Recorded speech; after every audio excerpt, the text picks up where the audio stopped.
আসসালামু আলাইকুম। সংবাদে আপনাদের সবাইকে স্বাগত জানাচ্ছি। আমি ফিরোজ তোহা। শুরুতেই সংবাদ শিরোনাম।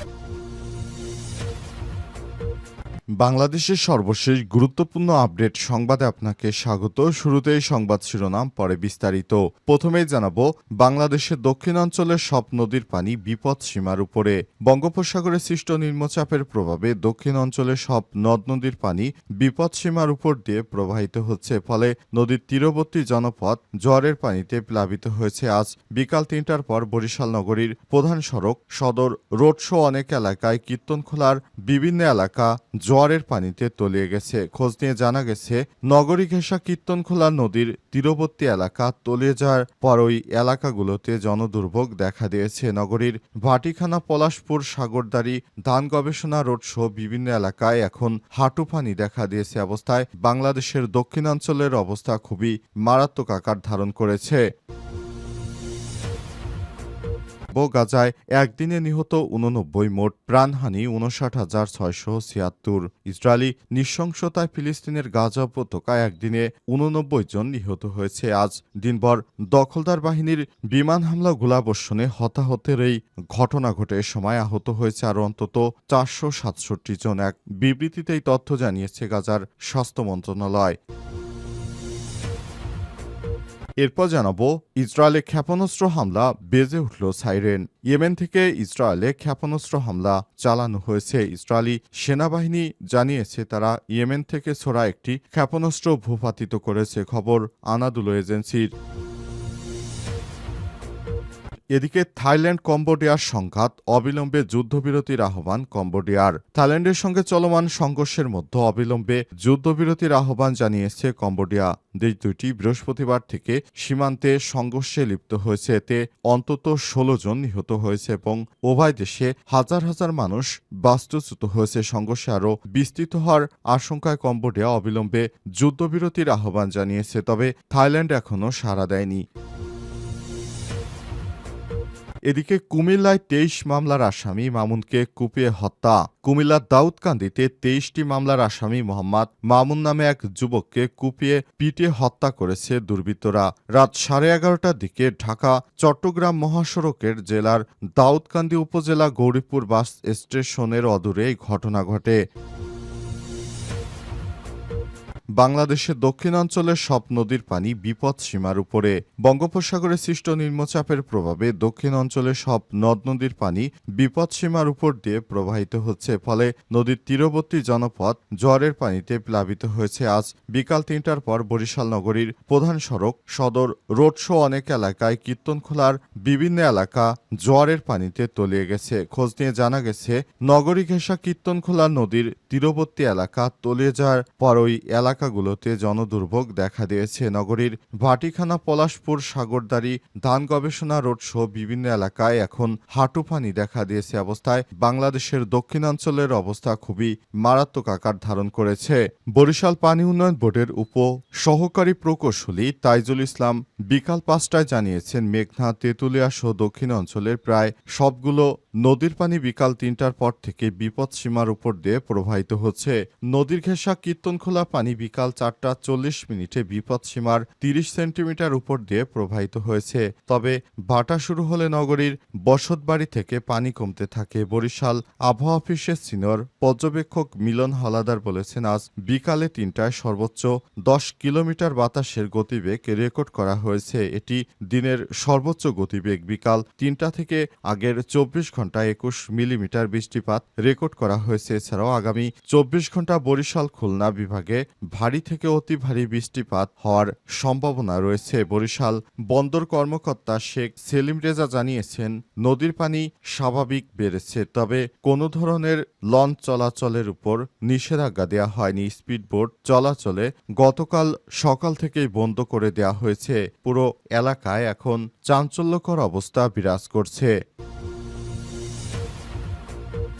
গাজা একদিনে নিহত ৮৯, মোট প্রাণহানির সংখ্যা ৫৯,৬৭৬। ইসরায়েলি নৃশংসতায় ফিলিস্তিনের গাজা উপত্যকায় একদিনে ৮৯ জন নিহত হয়েছে। আজ দিনভর দখলদার ইসরায়েলের বিমান বাহিনীর বিমান হামলা ও গোলাবর্ষণে হতাহতের এই ঘটনা ঘটে। সময় আহত হয়েছে আর অন্তত ৪৪৬ জন। এক বিবৃতিতে এই তথ্য জানিয়েছে গাজার স্বাস্থ্য মন্ত্রণালয়। ২০২৩ সালের অক্টোবর থেকে গাজায় অভিযান শুরু করে ইসরায়েলের প্রতিরক্ষা বাহিনী আইডিএফ। মন্ত্রণালয়ের তথ্য অনুযায়ী সোমবারের পর ইসরায়েলি বাহিনী অভিযানে গাজায় মোট নিহতের সংখ্যা পৌঁছেছে ৫৯,৬৭৬ জন। এ সময় আহত হয়েছে আরও ১,৪৩,৯৬৫ জন ফিলিস্তিনি। গাজায় চলা ইসরায়েলের আগ্রাসন বন্ধে বিশ্বের বিভিন্ন দেশের আহ্বান উপেক্ষা করে চলছে তেল আবিব। ইতিমধ্যেই জাতিসংঘের আদালত নামে পরিচিত ইন্টারন্যাশনাল কোর্ট অব জাস্টিস ইসরায়েলের বিরুদ্ধে গণহত্যার মামলাও দায়ের করেছে। ইহুদিবাদী ইসরায়েল এখন নির্বিচারে নিরীহ ফিলিস্তিনিদেরকে হত্যাযজ্ঞ চালিয়ে যাচ্ছে, যেটি কোনোভাবেই গ্রহণযোগ্য নয়। ইহুদিবাদীরা মনে করেছে তারা নিরীহ ফিলিস্তিনিদেরকে হত্যা করে তারপর পুরো গাজার দখল নেবে এবং এসব এলাকা তাদের অধীনে চলে যাবে। তারপর তারা গ্রেট ইসরায়েল প্রতিষ্ঠা করে তারপর এগুলো তারা নিজেদের দখলে নিয়ে সেগুলো তাদের মনমতো স্বাধীন করবে। অর্থাৎ মুসলিমদের কোনো অস্তিত্ব রাখতে চায় না এই ইহুদিবাদীরা। এ কারণে নিরীহ ফিলিস্তিনিদের উপর প্রতিদিন নির্বিচারে এই গণহত্যা চালানো হচ্ছে, যেটি কোনোভাবেই গ্রহণযোগ্য নয়। ইহুদিবাদী ইসরায়েল যেভাবে নিরীহ ফিলিস্তিনিদেরকে হত্যা করছে সেটি খুব দুঃখজনক ঘটনা। তারা নিরীহ ফিলিস্তিনিদেরকে পৃথিবী থেকে বিদায় করে দেওয়ার সব রকম প্রচেষ্টা চালিয়ে যাচ্ছে।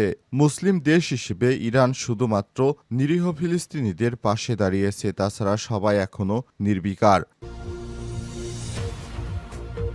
ইসরায়েলে ক্ষেপণাস্ত্র হামলা বেজে উঠল সাইরেন। ইয়েমেন থেকে ইসরায়েলে ক্ষেপণাস্ত্র হামলা চালানো হয়েছে। ইসরায়েলি সেনাবাহিনী আজ জানিয়েছে তারা ইয়েমেন থেকে ছোড়া একটি ক্ষেপণাস্ত্র ভূপাতিত করেছে। খবর আনাদুলু এজেন্সির এক বিবৃতিতে বলা হয়েছে, ইসরায়েল বেশ কয়েকটি অঞ্চলে সাইরেন বাজার পর ইসরায়েলি বিমান বাহিনী ইয়েমেন থেকে ছোড়া একটি ক্ষেপণাস্ত্র ভূপাতিত করেছে। ইসরায়েলি দৈনিক ঈদে তাহরানত জানিয়েছে, ইয়েমেন থেকে ক্ষেপণাস্ত্র উৎক্ষেপণের ফলে দক্ষিণ নেগেভ ও মৃতসাগর অঞ্চলে সতর্কতামূলক সাইরেন বাজে এবং এর মধ্যে আরাত, কিরিয়াত আরবা ও আইন গেদিতে সাইরেন শোনা যায়। হুতি গোষ্ঠী ইসরায়েলের বিরুদ্ধে ক্ষেপণাস্ত্র ও ড্রোন হামলা জোরদার করেছে। বিশেষ করে মার্চ মাসে গাজায় ২ মাসের টলমল যুদ্ধবিরতির পর ইসরায়েল নতুন করে অভিযান শুরু করলে তারা আক্রমণের মাত্রা বাড়িয়ে দিয়েছে। ২০২৩ সালের নভেম্বর থেকে হুতিরা লোহিত সাগর, এডেন উপসাগর ও আরব সাগরে বাণিজ্যিক জাহাজকেও টার্গেট করে আসছে। তারা বলছে গাজা উপত্যকায় ফিলিস্তিনিদের উপর ইসরায়েলি নিপীড়নের প্রতিবাদে তারা এসব হামলা চালাচ্ছে। জাতিসংঘ ফিলিস্তিনি স্বাস্থ্য কর্মকর্তাদের হিসাব অনুযায়ী ২০২৩ সালের অক্টোবরে যুদ্ধ শুরুর পর থেকে গাজায় ইসরায়েলি হামলায় এখন পর্যন্ত ৫৯,০০০-এর বেশি মানুষ নিহত হয়েছে। হুতিদের হামলার জবাবে ইসরায়েল ও যুক্তরাষ্ট্র একাধিকবার ইয়েমেনে বিমান হামলা চালিয়েছে। তবে হুতিদের আক্রমণ এখনও পুরোপুরি থামেনি। হুতিরা প্রতিদিনই ইহুদিবাদী ইসরায়েলে হামলা চালিয়ে যাচ্ছে। থাইল্যান্ড কম্বোডিয়াতে সংঘাত, অবিলম্বে যুদ্ধবিরতির আহ্বান কম্বোডিয়ার। থাইল্যান্ডের সঙ্গে চলমান সংঘর্ষের মধ্যে অবিলম্বে যুদ্ধবিরতির আহ্বান জানিয়েছে কম্বোডিয়া। দেশটি আজ সীমান্ত সংঘর্ষে লিপ্ত রয়েছে। এতে অন্তত ১৬ জন নিহত হয়েছে এবং উভয় দেশে হাজার হাজার মানুষ বাস্তুচ্যুত হয়েছে। সংঘর্ষে আরও বিস্তৃত হওয়ার আশঙ্কায় কম্বোডিয়া অবিলম্বে যুদ্ধবিরতির আহ্বান জানিয়েছে। জাতিসংঘে নিযুক্ত কম্বোডিয়ার রাষ্ট্রদূত সিয়াকেও এক বিবৃতিতে বলেছেন, আমরা সত্যহীন যুদ্ধবিরতির আহ্বান জানাচ্ছি এবং বিরোধের শান্তিপূর্ণ সমাধান কামনা করছি। তবে থাইল্যান্ড এখন কম্বোডিয়ার প্রস্তাবের বিষয়ে প্রকাশ্যে কোনো মন্তব্য করেনি। এর আগে কম্বোডিয়ার সীমান্তবর্তী ৮ জেলায় সামরিক আইন জারি করে দেশটি। থাইল্যান্ডের ভারপ্রাপ্ত প্রধানমন্ত্রী ফুমথাম ওয়েসাইস শুক্রবার সতর্ক করে বলেছেন, সংঘর্ষ যুদ্ধের দিকেও গড়াতে পারে। তিনি আরও জানান, বর্তমানে সংঘর্ষে ১২টি সীমান্ত এলাকায় ছড়িয়ে পড়েছে এবং এতে করতে ভারী অস্ত্র ব্যবহৃত হচ্ছে। থাইল্যান্ডের দাবি কম্বোডিয়ার বাহিনী বেসামরিক এলাকায় রকেট ছুড়ছে এবং আশপাশের সব গ্রাম খালি করে ফেলা হয়েছে। অপরদিকে কম্বোডিয়ার অভিযোগ থাই সেনারা সংঘর্ষে ক্লাস্টার বোমা ব্যবহার করছে, যা অধিকাংশ দেশে নিষিদ্ধ এবং বেসামরিক মানুষের উপর মারাত্মক প্রভাব ফেলে। থাইল্যান্ড এই অভিযোগের কোনো জবাব দেয়নি। অবস্থায় দুই দেশের মধ্যেই পাল্টাপাল্টি এখনও হামলা সংঘর্ষ চলছে। অবস্থায় পুরোপুরি বিধ্বস্ত হয়ে পড়েছে দুই দেশ।